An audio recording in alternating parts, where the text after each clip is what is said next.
Hello and welcome to the MHG podcast. As you all know, life can be a bit miserable, bit dark, so me and Stu are here to bring you a bit of joy and a bit of light. How are we doing this week, Stu? Pretty good, full of the Christmas spirit. Still at work, unfortunately, but, mentally checked out of work, so that's almost like being on holiday anyway. Fair enough. Are you off just for any length of time, or is it just the two main days?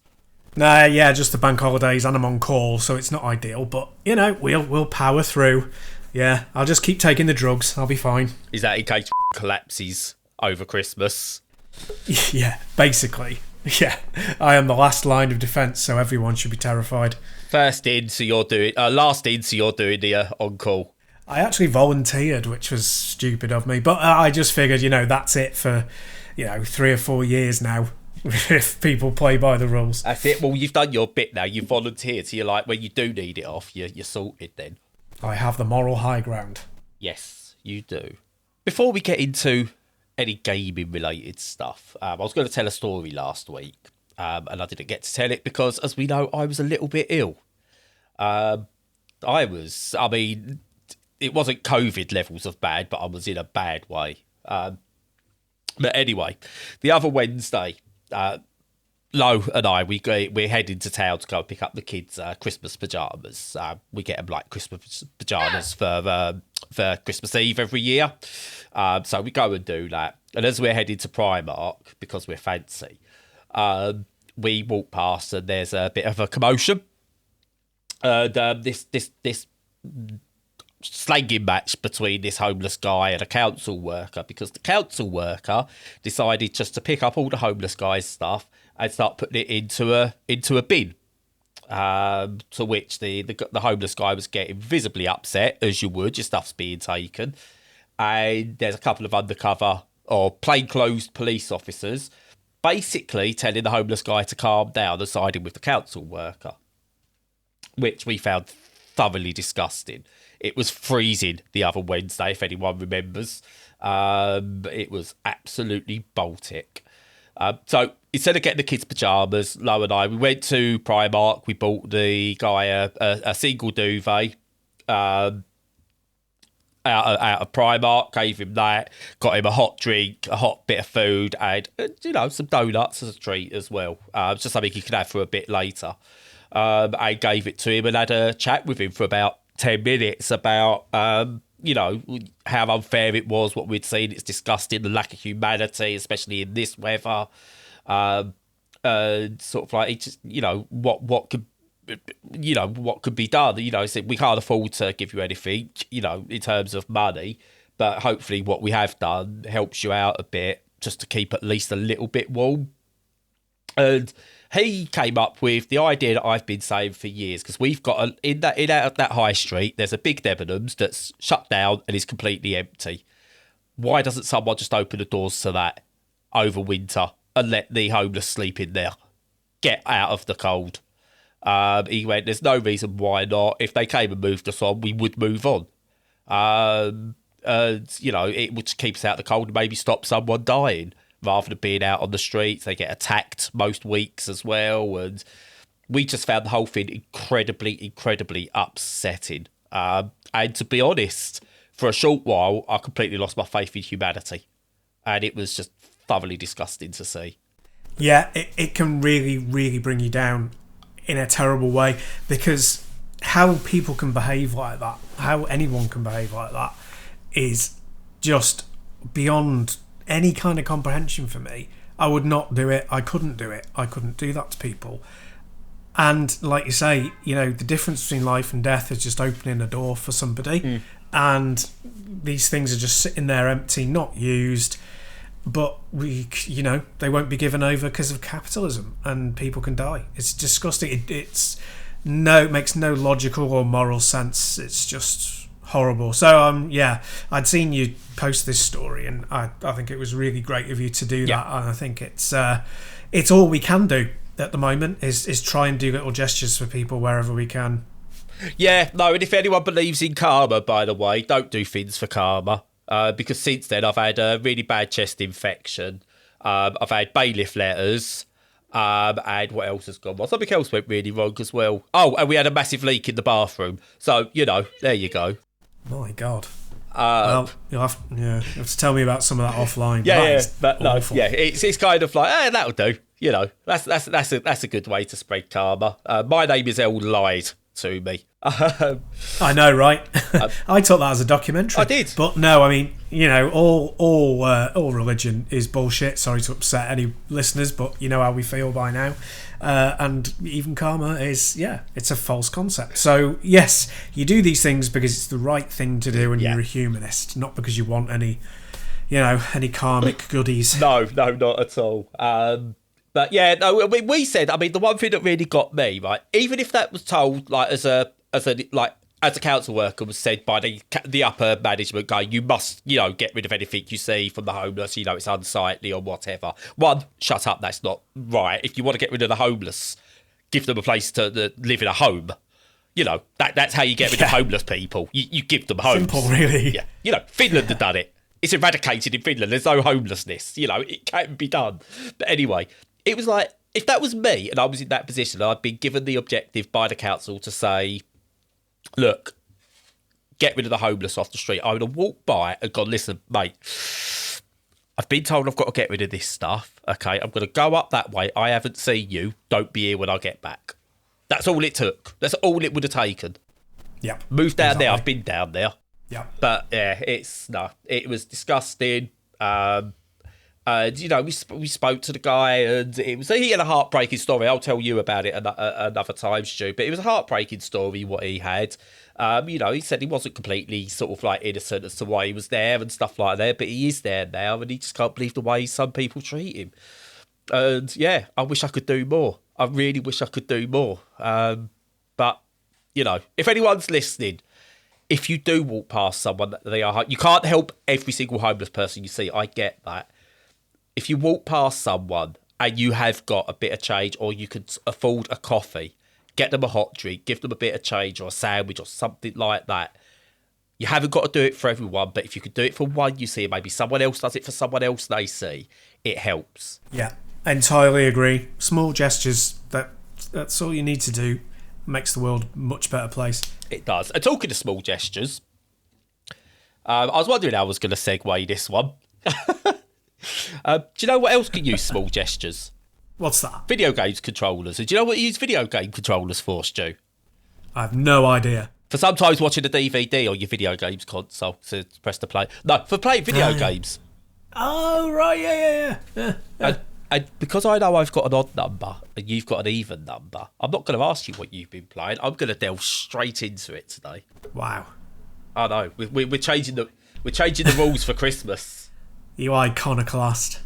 Oh, that's a really good game, Iconoclast. I'm not going to talk about that though. I'm not going off on a tangent just yet.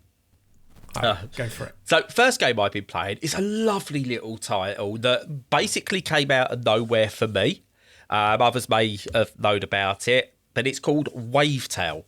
And it's kind of, let's say it's somewhat trying to be Breath of the Wind Waker, shall we say, in terms of its influences. Nice. Basically, you've got this action-adventure 3D platformer that's got this just lovely, honestly, lovely art style. It reminds me a lot of someone has basically played Breath of the Wild, they've played Wind Waker and gone, do you know what we could do? Let's merge these two games' art styles, and they've created something that just I just absolutely love the look of. But basically, you take on this young girl, this character, and you've basically got to save the world because this darkness is overtaken it. Typical fantasy action adventure fare. She's called Sigrid, and she gets this magical ability where she can kind of walk on water, essentially. And that's the traversal system, sort of like to get between different islands where you've got to go and do these things. You basically skate on water. You can jump, go fast, and so there's this shadow underneath you that keeps you keeps you there, and it's just a lovely mechanic. I wanted to build that mechanic more. But anyway, you go through, and then you go to an island, you do some various collectathon bits, a lot more gradually more difficult puzzly platforming areas. You upgrade your powers and stuff, and you collect more, you uncover more of the story, you save more of the world. And it doesn't do anything spectacular. It's all a bit by the numbers, but in a very, very good way. It was the kind of game that's just a lovely distraction, and I love just like going between the islands, on like floating on the water and doing the various different jumps and stuff. And it's just such a lovely game. But it's got this really nice story behind it. So the basic setup is, I said, a standard fare. World's in danger, you're going to be the one who can save it.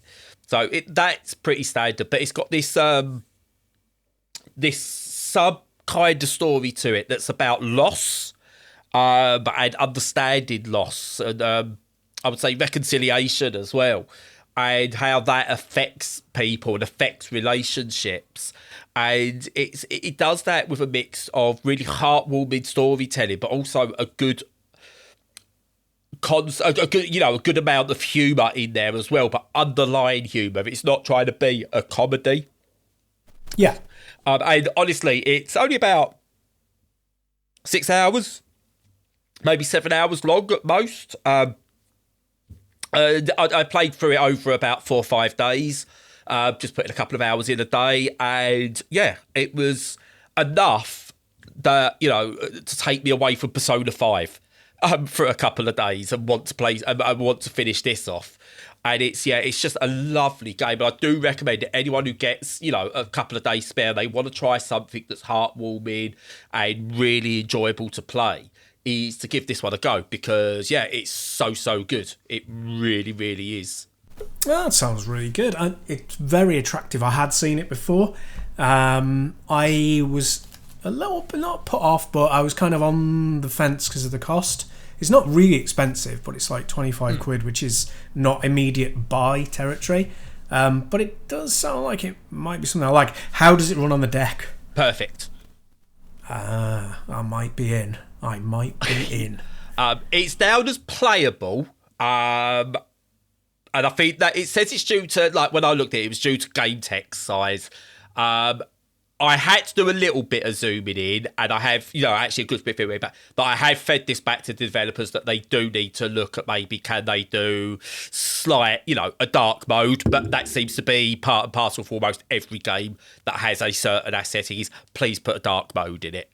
So I'm not going to overly call them out on it, because again, it is an indie-ish game, but that would be nice, but it didn't detract from my enjoyment of the game on most of it. It's only certain little bits I could have done with that. But, overall, 25 quid. If this had come out on the PlayStation 2 and it was this content compared to what you was paying 40, 50 quid for, and it was 25 quid, it would sell gangbusters. So, the price might seem a bit high compared to other downloadable indies, but, yeah, you're getting bang for your buck here. I enjoyed it. It's one you will go through and probably will complete. And 25 quid for 4 or 5 days of entertainment. It's not too bad. Nice. Yeah. I'm very tempted. I haven't got a Christmas game marked out yet, so it could be. Yeah, it's in the running. Yeah. I don't know if I might have another one for you. Who knows? Ooh. So what's next, Stu? Come, you've been playing stuff. I have. I've been playing old stuff because I like my Christmas game was all marked out to be the Callisto Protocol, and it's turned out to be pretty much unplayable. Let's say Indeed, a huge a big for yeah. the time of year. And I was out anyway, but I bought it with the idea of refunding it just so I could test it out. And yeah, on the deck you're lucky to get like 15-20 frames per second. It's unplayable, with it being crap on main machine as well, on the main PC, just refunded straight away. So yeah, a gap has appeared in the schedule. I filled that gap first off with Xenogears on the PS1. So, Nice. as you know, I've got a PS1 because we talked about it, playing Resident Evil Prison on it, that mod game, a few weeks ago. Yep. And yeah, I've been doing it with Xenogears with my little LCD monitor that I've had for 20 years on the PS1, and it works really, really well. So it's a really good screen, and it's great for playing RPGs that have big enough text. And Xenogears really does got massive text, which is fantastic. And this is like 24 years ago it solved that problem, and we're still facing it today, unfortunately. But yeah, I mean, it's an RPG. It's a classic, almost a sort of classic styled JRPG. It has a little wrinkle in that you can fight hand to hand or in a mech at certain points, but got a very clever story. It's fun. It has plenty of tropes in it, but the pace of it is really fast. It doesn't insult the audience. It doesn't waste your time by having like reams of text. The dialogue is kind of nicely, not condensed, but it runs at a decent rate. You stay in sort of interested and invested in the main themes and the character's journey, because it doesn't just hang around and mess you about and waste your time. So yeah, and the combat's really good fun, and it's not hard so far, but I only played it to pretty much where the point I am now, about 20 years ago. Never finished it. I was determined to actually get through the game, and yeah, so far really excellent, really enjoying it. Yeah, it's I think I played it briefly a few years back on. I don't think I ever played it on original hardware. But yeah, I might try and revisit that based on all that. Yeah, I mean, it's mostly got good quality of life stuff in it. It does lack, obviously, a couple of things that you'd expect these days. So the text, it's not slow, it's reasonably paced, but you can't have it just appear instantly, which is what I always choose because I'm a quick reader. Which is only a minor thing. The loading times aren't too bad, but it does load when you go into a battle and when you come out of a battle. So if you're getting stuck in an area where there's a lot of random encounters, there's quite a heavy amount of loading. I mean, it doesn't last long. It's like 6 or 7 seconds, but going in and coming out, it does it. So yeah, it does add a little bit of wait time to it.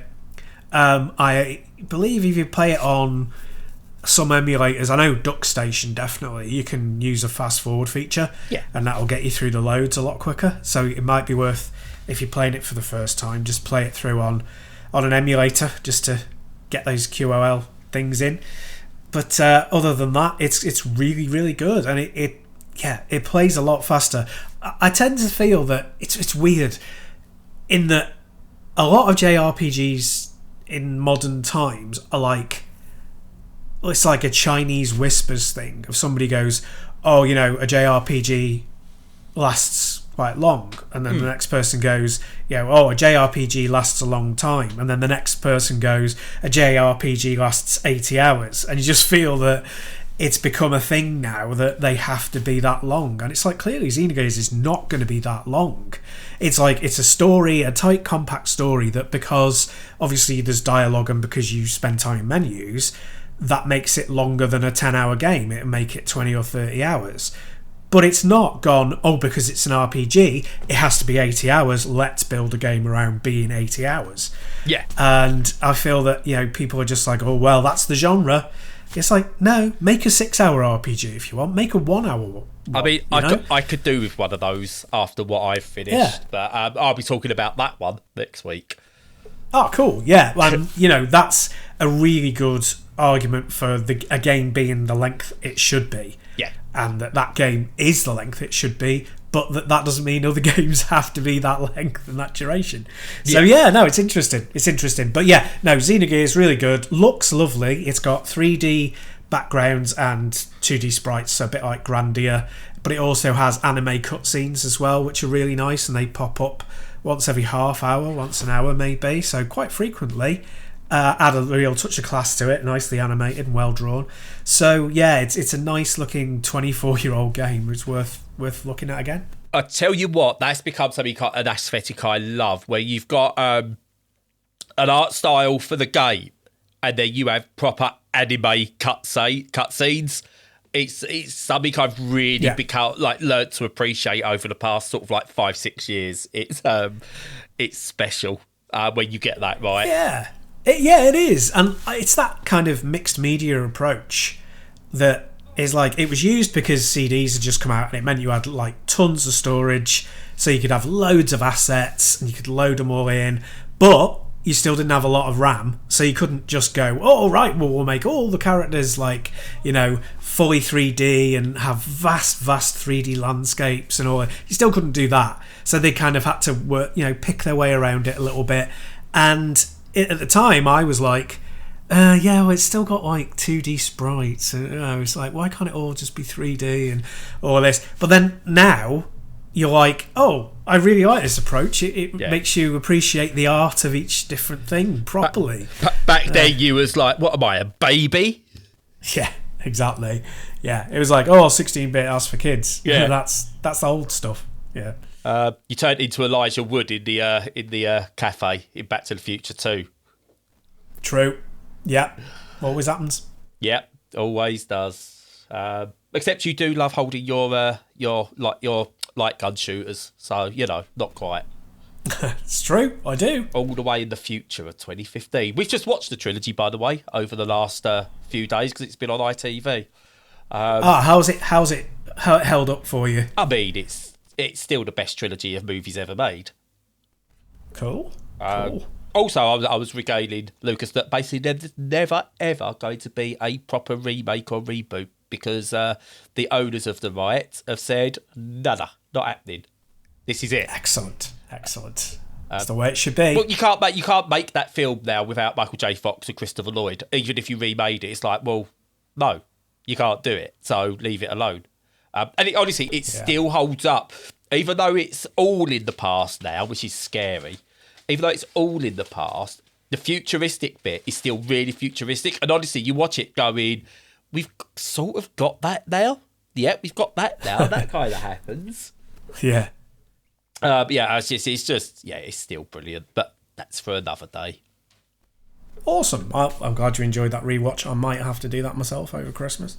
Yeah, I say it comes on. We haven't watched all three of them have been on, and we've not quite caught the start of any of them. But it don't matter because I know what happens. Yeah, know the outcome. Yeah. And anyway, we've got a time machine and we can go back to watch it whenever we want. It's called a DVD player. DVD, Grandad. Yeah. Well, that was future tech once. It was. Talking of future tech and retro video games, we wasn't talking retro video, we was stuff. Jesus. Oh, definitely. Yeah.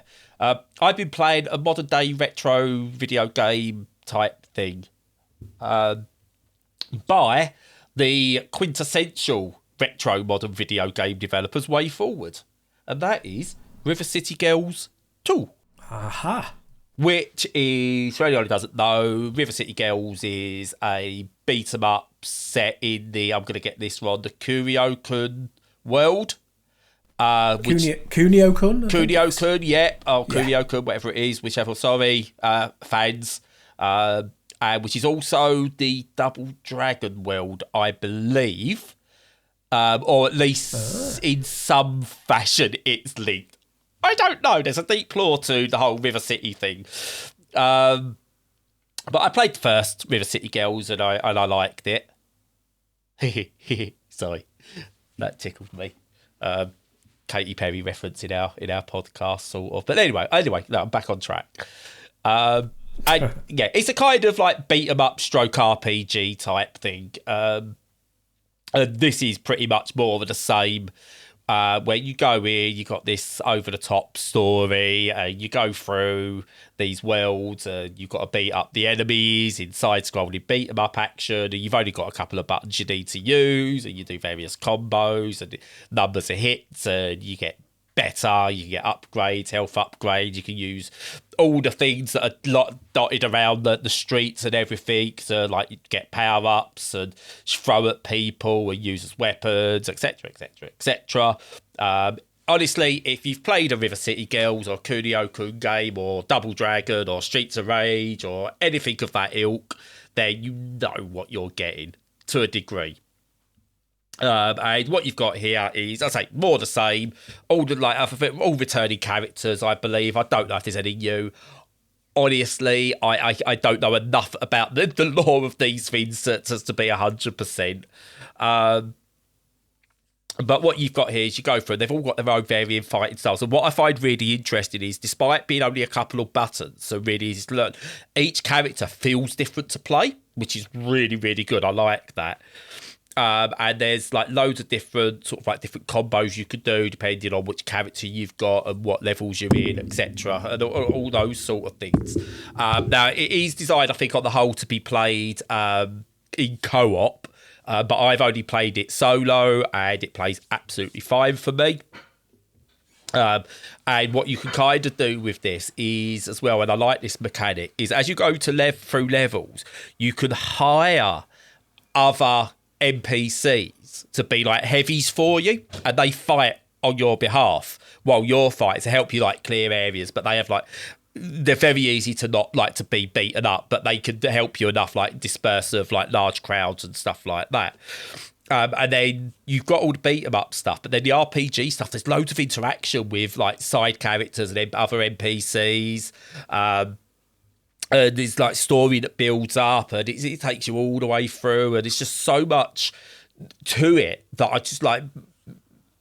I don't find any one bit overwhelming. And we'll go back to like that Persona thing, where Persona is essentially 2 to 3 games in one, with all the different play styles and how much each one actually matters on its own but complements the other.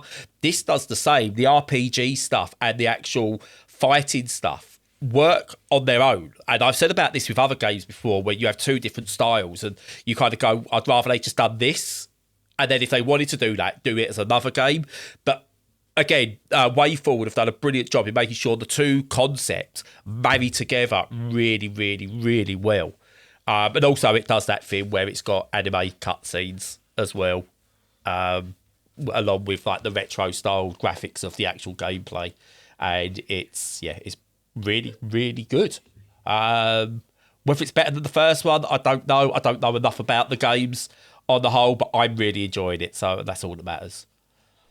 It is, yeah. Now, I played the first game. Yep. For quite a few hours. I didn't really get on with it. I did at first. I thought that the moves were okay, and I thought that the rate at which you pick new ones up wasn't too bad, although possibly could have been a bit faster. But I didn't find anything in the story particularly compelling.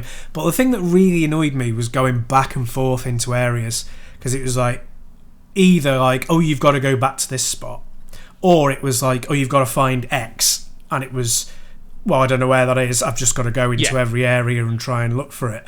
And that really wound me up after a while, because I was just going into an area, fighting the same enemies over and over again, using a very familiar move set, and I was just like, for me, they just stretched this idea out way too thin. But that won't be everyone's takeaway, so yeah. Yeah, it has got that element to it, I would say, that it is a bit samey in places, and it's like rinse and repeat enemies, that kind of thing. But if you play it in chunks, I mean, again, I'm not gonna say I've not completed it. I've not put loads and loads and loads of time into it. But what I have played, I've played it in smaller chunks, and I find that really helps. So I would say, not yourself, but I find a lot of people go, I've got this one game, and this is it, I'm going to burn through it, and I'm just like, rah. Whereas I think this sort of game works where you maybe pick it up, stick an hour in now and again, and I think it works really well because it's so simple to play in terms of the combat mechanics. You're not taken out of it by having to relearn everything. Like you go into, let's say a platinum game after 3 months off, you've kind of got to relearn it completely. I don't think you have to here. So it's good. It's a good one to pick up and play for an hour here and there, and that's kind of the attitude I'm taking towards it, which probably helps a little bit. Yes, yeah, no, I'm sure that does. I might get it in the future when it's cheap and just, have little bits of play time on it every now and again, see how I get on. Yeah, I would say the 30 quid is quite possibly, I got this as a code.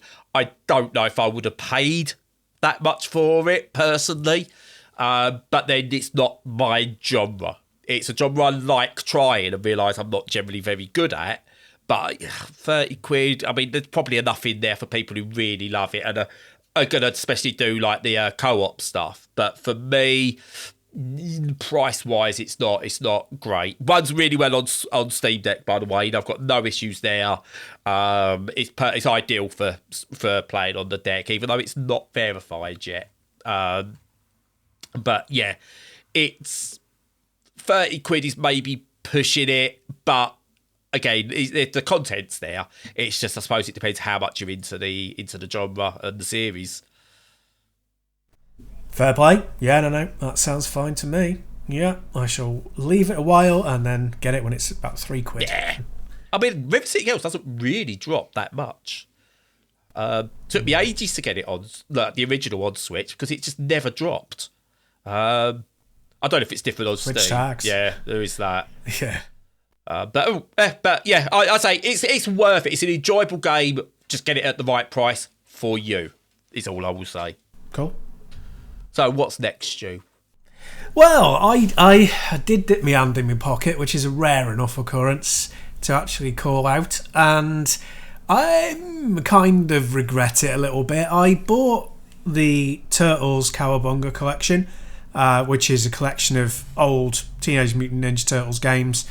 It's a really funny bundle. It's a mix of the arcade original ROMs and some of the home games, and primarily it's like the Game Boy games, the NES ones, and a couple of the fighting games on the SNES and Mega Drive, as well as the arcade games. So it's about, I think, like 13 titles. So it's a lot. But, buying retro collections for me, I'll almost never do it because, I mean, the way that, you know me, I don't think of games as modern and retro. I don't divide them in my brain. I kind of just go, right, what am I in the mood for? I want to play a shooter. Okay, well, I haven't played X for a long time, or I've seen this thing brand new that's just come in that looks good, and I'll make my decision based on that. I played Xenogears because it's like, oh, yeah, well, I never completed that, and now I suddenly fancy an RPG. It's the ideal thing. So I don't just go, oh god, that reminds me of my childhood, and then spend a shitload of money on it. I just did it because it was cheap, and it's kind of like it's absolutely fine.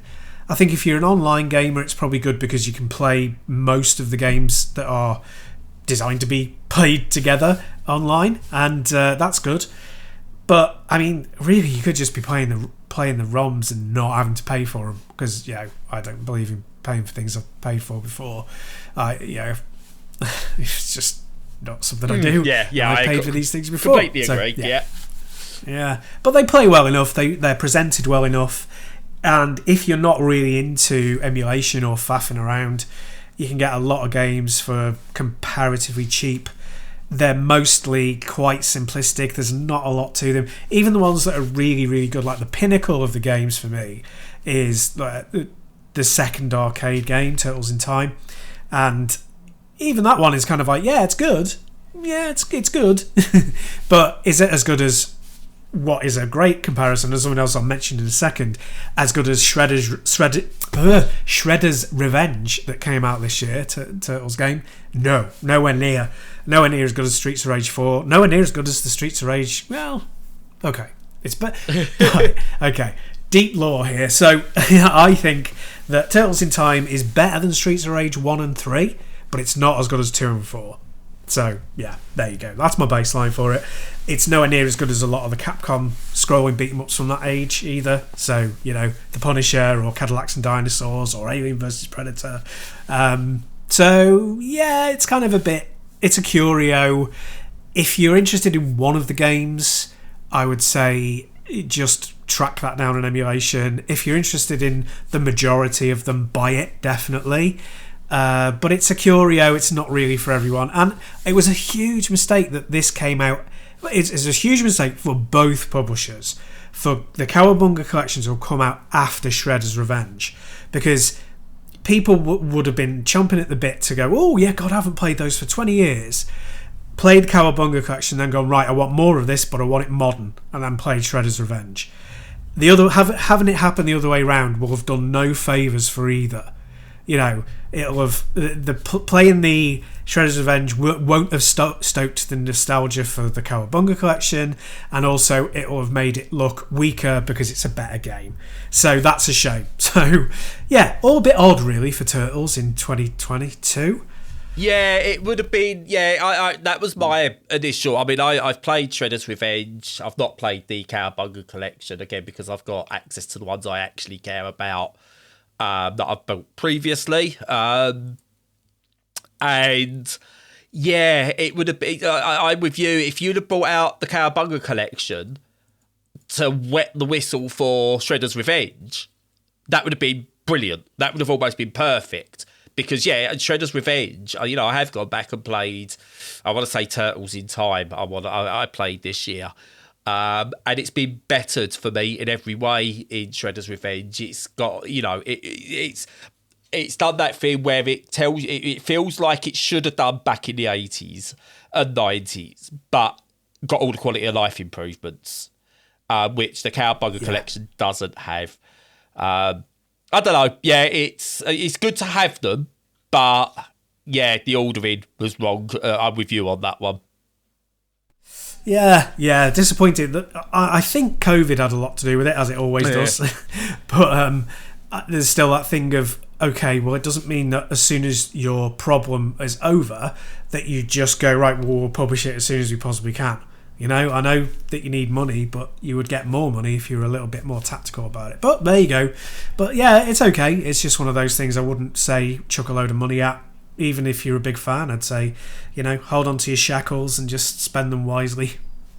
Yes, that was a whole collection of was it idioms there? Yes, yeah, well, yeah, kind of. Idioms, not idioms. Oh, whatever. That word for when people say things. Phrases. I'm blanking on it now. I'll blame my COVID brain for that. I'll blame me. You spent too much time around me, Stu. Oh no. Yeah, probably have. My IQ's dropped 50 points. It does. Yeah, it was a really intelligent sounding podcast last week. I don't know what the mitigating factor was for that. No, impenetrable. Anyway. Unlike Brad. Yeah. Hey. No, I can't be penetrated. Not unless you buy me dinner first. There we go. A few drinks. Anyway, yeah. No, not even drinks, just dinner. Fair play. Anyway. KFC? No, I'm a classy broad. Oh, Mackey's. Fair enough. Yeah. Burger King. Come on. Five Guys. I've had Five Guys. No, not going there.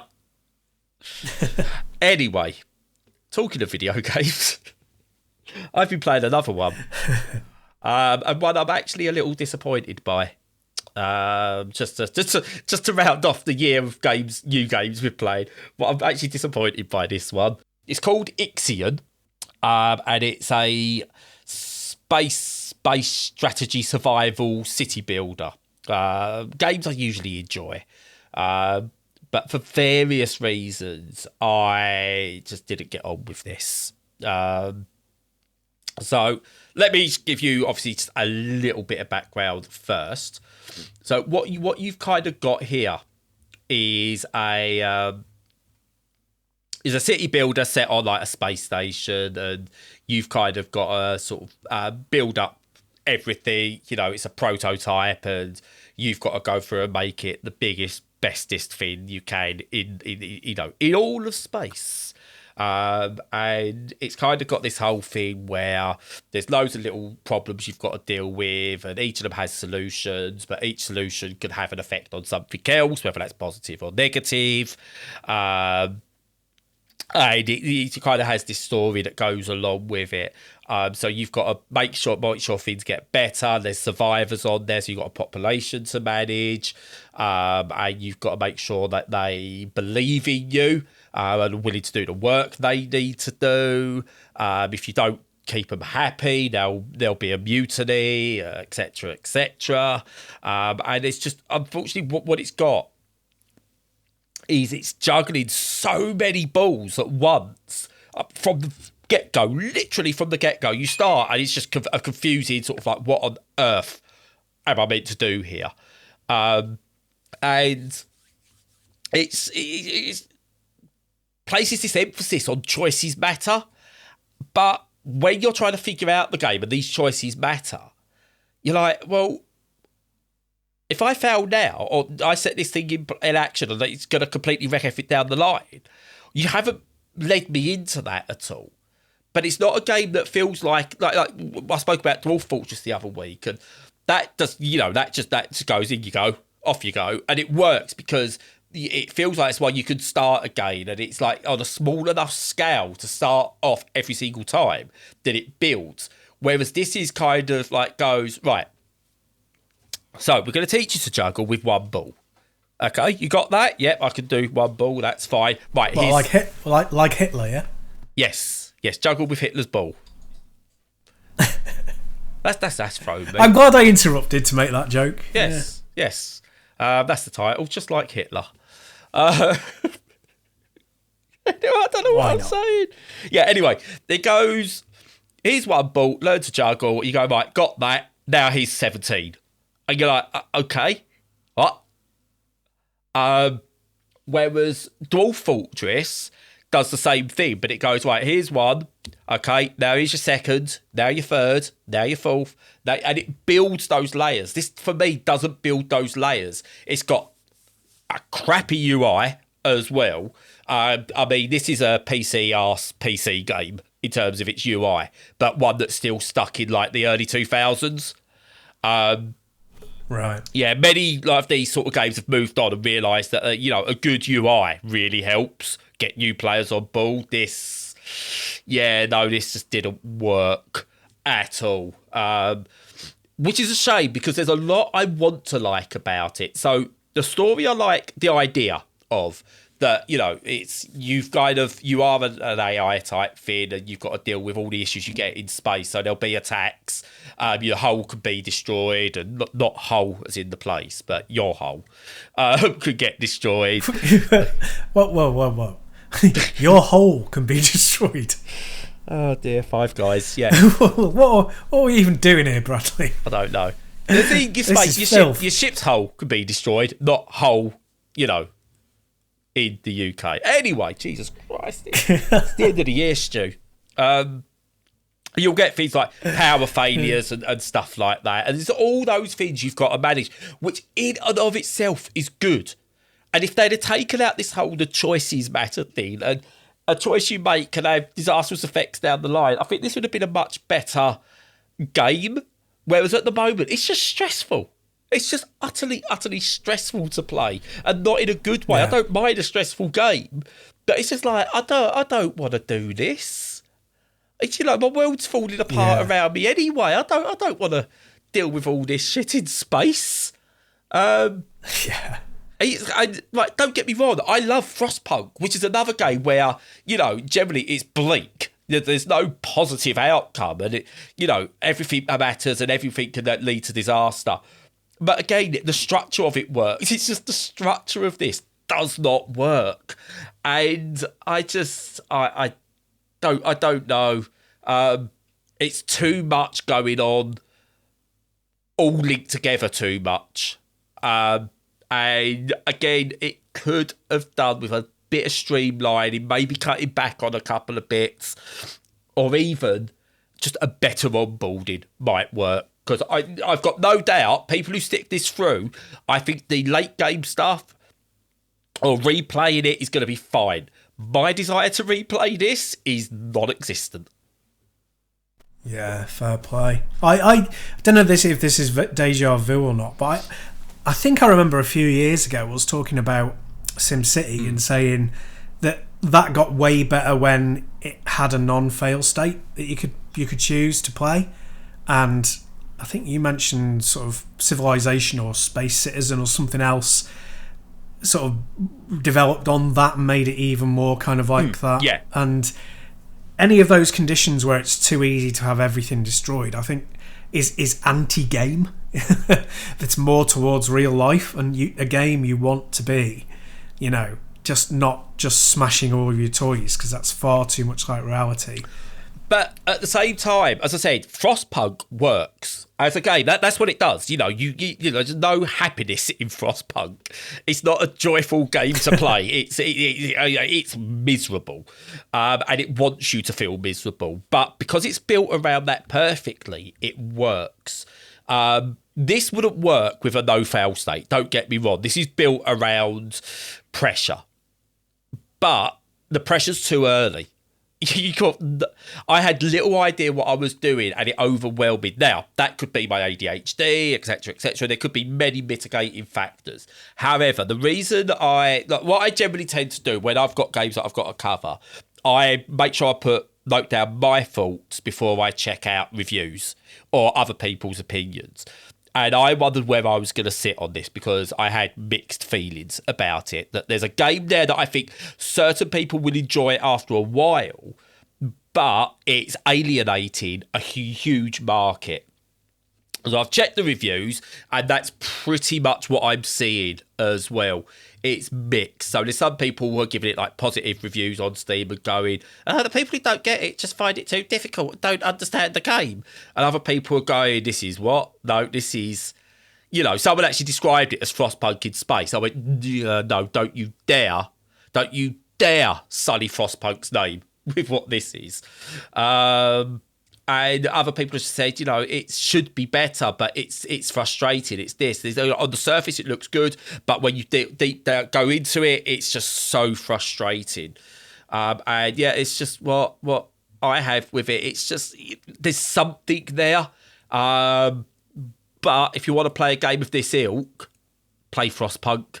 It's everything this wants to be and more. And the sequel of that's coming out soon. So, play Frostpunk and feel the opposite of merry, miserable. Yeah, no, that sounds quite damning. Is this one on Game Pass, or is it not? No, I think it's a PC exclusive. Right, yeah, this right. So right, it's mouse and keyboard all the way with this one. I did try it on Steam Deck using mouse and keyboard controls on there, and it's just nope. So I had to play it on a bigger screen, and I thought, maybe it's because I played it on a small screen originally, because I played about 5 minutes and went, well, I can't do this. So I then played it on the bigger screen, and it was just still a whole bunch of no for me. Again, it lacks quite a lot of issues. There's so much in the UI that they can't scale it. So the accessibility options are complete tripe as well. But as I said, other games have done it so much better, but there's something here. I don't want to say don't carry on, because there's clearly a game that's made with love, but it's for people who obviously love misery, which is a shame. But who made it? Let me just have a look. It's made by Bulwark Studios, who have done a couple of the Warhammer 40,000 games before. Yeah. They done, I want to say it's Mechanicus, which I believe is a fairly popular game, and fairly well reviewed and received. So they know what they're doing, but this just isn't it. Well, the balance in these things is so like on a knife edge. If you make a mistake, and it can be devastating in these kind of strategy games. Yeah, but yeah, it's not the best way to end the year, I suppose, in terms of game reviews, so to speak. But I think overall it's been a pretty decent year for me for games. Well, yeah, and next week we have our Games of the Year list, our favourites of the year. Will mine be one that's only lasted a couple of hours, or will it be one that's lasted well over 100 hours? Ooh. Now you see, we'll have to find out. Ooh. But yeah, it's I completed a very, very, very, very, very long game this year, which is completely unlike me. But it was, oh God, yeah. I'll talk about it next week, because It's just so good. Well, I can talk about one very, very briefly that I completed that was very long. I put almost 100 hours, 95-ish, into Cyberpunk and enjoyed every single minute of it. And I know all sorts of trouble kind of, in conversation about it, but it's just such a good game now that it's been fully patched up. And yeah, really great. Such a shame it didn't come out like that on release, but yeah, it was great. Loved every minute. And another reason why the Steam Deck is so good, because I never would have put that much time on it if it was sat at a keyboard and a desk and all that crap. Exactly. I'll tell you what, that's going to be very relevant next week, that why the Steam Deck is so important. Because I think we'll have to talk about Steam Deck next week, because if we was going to go full Game Awards and go what's been the best hardware, I've got a feeling we'd both come to the same conclusion on best hardware. Yep. I think you might be right. It's the Anbernic 353, of course. Well, of course it is, yeah. I haven't even got one. I'm still voting for it. Yeah. But it's kickstarted a revolution. The Steam Deck. It's changed gaming. A lot of people don't know it yet, but it's changed gaming forever, I reckon. Yep, I agree. But yeah, but that's coming next week. So how long we been going today, Stu? 51 minutes we've been recording for, but means obviously this will be shortened now because Stu cuts out a lot of my crap.